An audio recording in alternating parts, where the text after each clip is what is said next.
ei. Lähele küpsetame üle pika aja, eks ju. Ja kuna mul tulevad külalised, siis ma mõtlesin, et ma pean kiiresti tegema ühe piruka kishilatse. Aga seekord hoopis kartuli põhjal. Paneme siis see porrut, vorm on meil selline. Siis sinki, šampignone ja munahüübe teeme koos vahukoore ja hapukoorega. Ja selle paneme kõik ahju ja siis tuleb mõina.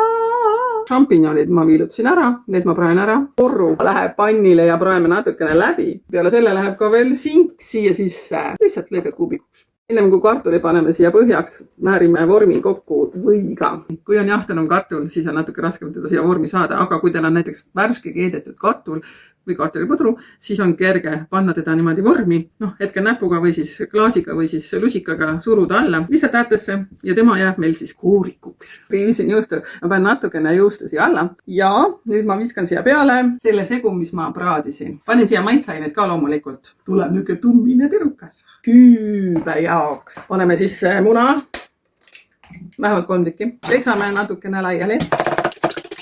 Lisame toorjuustu, seda ei pea, võite ka teha lihtsalt, kas näiteks hapukoorega, munavahukoor, neid variante on hästi palju. Lihtsalt mul toorjuust oli natukene vaja ära teha, siis on hea kasutada seda kokkamiseks. Natukene paneme soola, siis pibart.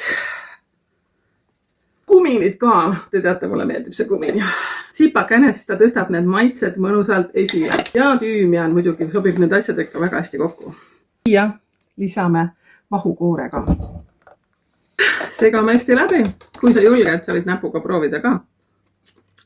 Kui soolasust ei ole üldse, siis natukene soola lisada. Ja nüüd valame selle segu lihtsalt siia peale. Ja loodame, et ära ka mahub. Kõige lõpus paneme ka juustu.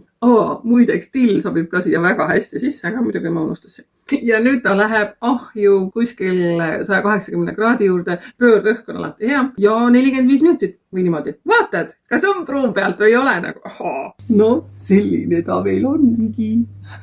Kenakene.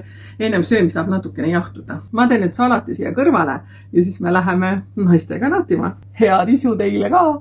Tšütšü frei!